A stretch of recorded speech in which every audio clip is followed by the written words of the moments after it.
Hello children, myself Jagdamba Singh, welcome in political science class 11th की जो political science की book है political theory, उसका हम लोग चैप्टर सेकंड शुरू आज करने वाले हैं। तो ये है फ्रीडम और ये पार्ट 1 है।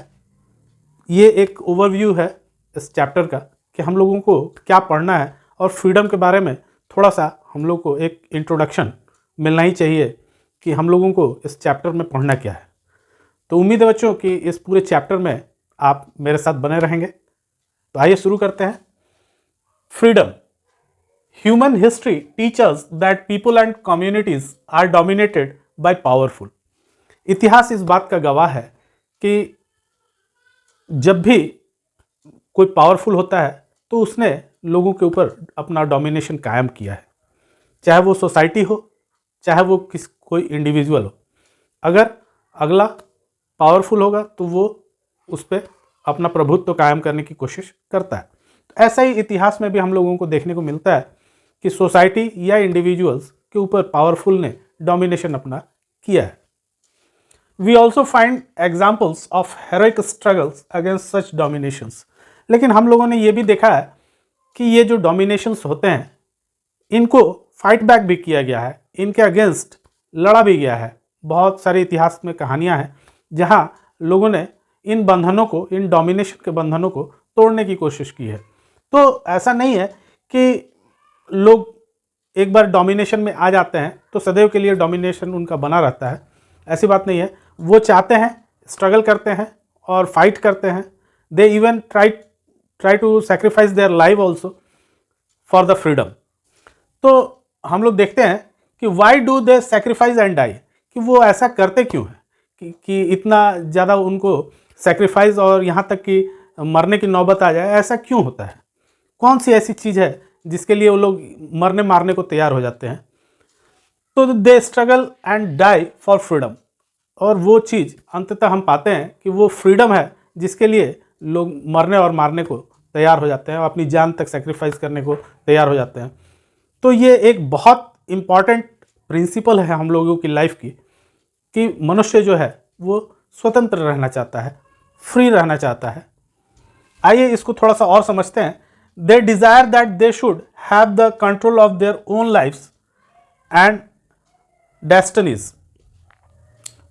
लोगों को यह लगता है कि लाइफ उनकी है और उनको ही इसका कंट्रोल होना चाहिए, कोई दूसरा मेरी लाइफ को कंट्रोल ना करे। यह हर मनुष्य का नेचर है कि वो इस तरह से सोचता है कि भगवान ने हमें ज़िंदगी दी है तो उस पर कंट्रोल भी मेरा होना चाहिए, भगवान का होना चाहिए, न कि किसी व्यक्ति का, किसी संस्था का और किसी अन्य का प्रभुत्व उस पर होना चाहिए।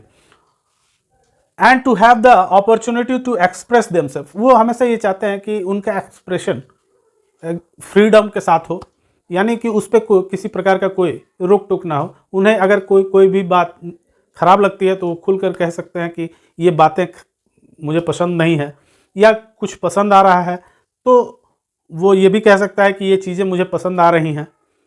यानी कि अपनी भावनाओं को उसको व्यक्त करने की स्वतंत्रता उसके पास होनी चाहिए।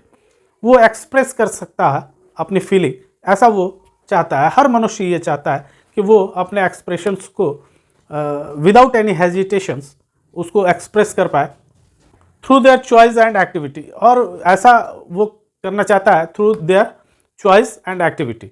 वो अपने एक्टिविटी के थ्रू और अपने पसंद के अनुसार, जैसा कि मैंने कहा कि ये चीज़ें मुझे पसंद हैं या नहीं पसंद हैं, इसको मैं व्यक्त कर सकूं अपनी भावनाओं को, या फिर वो चीज़ें हमारे एक्टिविटी में दिखाई दे। तो ये चीज़ें हर मनुष्य चाहता है और इसीलिए वो मरने और मारने को और यहाँ तक कि अपनी लाइफ को सेक्रीफाइस करने को भी, इन मूल्यों के लिए, इन प्रिंसिपल्स के लिए अपने लाइफ को भी सेक्रीफाइस करने को वो एक समय तैयार हो जाता है। Individual and society both value their independence.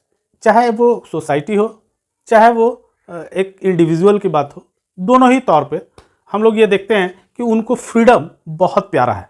चाहे वो सोसाइटी के स्तर पर देखें हम लोग या किसी इंडिविजुअल के स्तर पर देखें, दोनों ही तरह से हम लोग ये पाते हैं कि एक व्यक्ति या समाज के लिए स्वतंत्रता बहुत मायने रखती है, फ्रीडम बहुत मायने रखता है।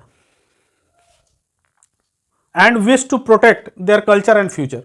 वो अपना कल्चर और फ्यूचर बिल्कुल प्रोटेक्ट रखना चाहते हैं और नहीं चाहते हैं कि इसमें किसी और प्रकार का कोई डोमिनेशन उसमें हो, किसी और की दखलंदाजी इन चीज़ों में हो, चाहे वो कल्चर हो उनका या उनका फ्यूचर हो या उनको एक्सप्रेस करने की उनकी जो भावना हो, इसमें किसी प्रकार का कोई रोक टोक वो पसंद नहीं करते हैं। ये नेचर है ह्यूमन का, ये ह्यूमन नेचर पे आधारित है। ये फ्रीडम की जो प्रिंसिपल है it is based on the human nature.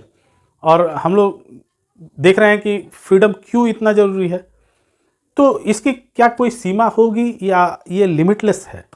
ये सवाल उठता है कि इम्पॉर्टेंस तो हम लोग समझे कि फ्रीडम बहुत ज़रूरी है, चाहे वो सोसाइटी के स्तर पे हो, चाहे वो एक व्यक्ति के इंडिविजुअल फ्रीडम की बात हो, दोनों ही तरह से उसके लिए फ्रीडम इम्पॉर्टेंट है। बट सवाल ये उठता है कि क्या ये इसका कोई लिमिटेशन होना चाहिए या नहीं, या ये लिमिटलेस होना चाहिए। तो आइए इसको भी हम लोग समझते हैं। Is uncontrolled freedom dangerous? क्या फ्रीडम पे कोई अंकुश ज़रूरी है, या अगर उस पर अंकुश नहीं रखा जाए तो क्या वो डेंजरस हो जाता है? इस चीज़ को हम लोग पॉलिटिकल थ्योरी के इस चैप्टर में बहुत अच्छी तरह से पढ़ने वाले हैं। Diverse interest of ambition of people require some rules and regulation. लोगों के एम्बिशंस अलग अलग हैं और इसके लिए इंटरेस्ट अलग अलग है, एम्बिशंस अलग अलग हैं, तो इसके लिए ये ज़रूरी होता है कि उनके लिए कुछ रूल्स और रेगुलेशंस होने चाहिए। ऐसा नहीं है कि कोई भी चीज़ को जैसे मर्जी हो वैसे कोई उस चीज़ को यूज़ करने लगे, तो ये कहीं ना कहीं डेंजरस जरूर हो जाता है। तो इसलिए ये ज़रूरी है कि उस पर कुछ रूल्स और लिमिटेशंस, रेगुलेशंस उसके लिए बने होने चाहिए, ताकि उस दायरे को आदमी अनुभव करे कि फ्रीडम अगर है तो उसका दायरा क्या है, उसका लिमिटेशंस क्या है। उससे बाहर जाके आप अगर फ्रीडम को यूज़ करेंगे तो फिर आपके लिए अलग से रूल और रेगुलेशंस बने हुए हैं जिसके तहत आपको पनिश भी किया जा सकता है। नहीं तो अगर ऐसा नहीं होगा तो फ्रीडम है, मैं किसी को भी मार सकता हूँ, मैं किसी को भी गाली दे सकता हूँ, तो इसका कोई फ्रीडम का तो कोई लिमिटेशन होना चाहिए। तो बहुत ज़रूरी है कि इनको एक लिमिटेशंस में रखा जाए। In political theory much of the discussions regarding to the freedom is between socially necessary contents and restrictions. जो रिस्ट्रिक्शंस हैं उसके बारे में पॉलिटिकल थ्योरी में हम लोग को बहुत अच्छे से पढ़ना है और इसके सारे एस्पेक्ट्स को बहुत अच्छी तरह से हम लोगों को देखना है। We will explain negative and positive dimensions of freedom. Freedom के निगेटिव भी डायमेंशंस हैं और पॉजिटिव भी हैं।